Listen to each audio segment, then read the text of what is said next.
homographes. So don't be afraid, don't be scared. It's actually not that difficult. When we're talking about this homograph thing, we're talking about words that will be written almost the same way. Normally they should be written the same way, but we'll see that we've got two cases that are a bit special, but then they are written almost the same way.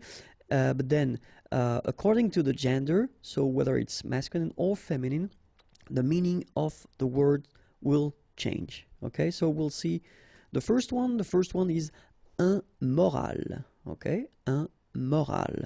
And so you can see the meaning here in English. Okay, and so if we see the feminine form, and I wanted to start with this one because, as I said, in most of the cases they will be written the same way, but in that case you've got this at the end, which is silent, so you don't pronounce it. So clearly it is the same pronunciation for the two words, but then in that case it's feminine, une morale. Okay, and here is the meaning in English. Okay, so un moral, une morale. Okay, so let's see the second now. Un moule. Okay, and you've got here the meaning, un moule, and the feminine form, une moule. All right, une moule. Okay, keep in mind you pronounce them the same way, but then as you can see the meaning is different. Le physique, and here is the meaning, and then la physique, and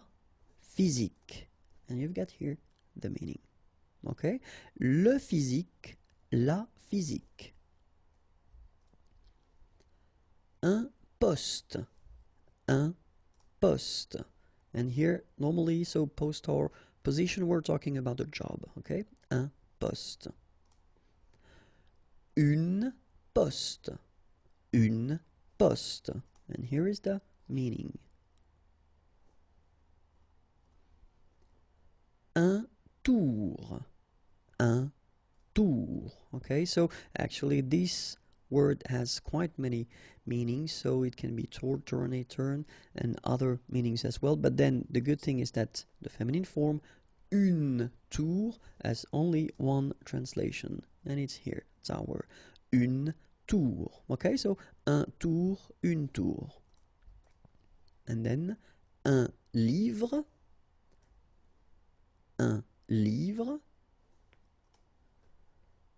une livre. Okay, so we're talking about the pound, so it can be well, the measurement for the weights, or then it can be as well une livre sterling, so if we're talking about the money. Okay,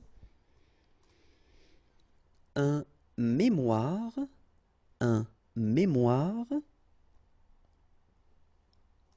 then une mémoire. Un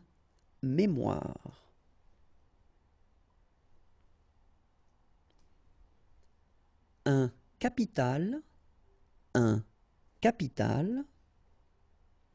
So here we're talking about money. Une capitale. So you can see that we pronounce it the same way, but as we had previously, you've got to put this at the end. Okay. Un voile. Une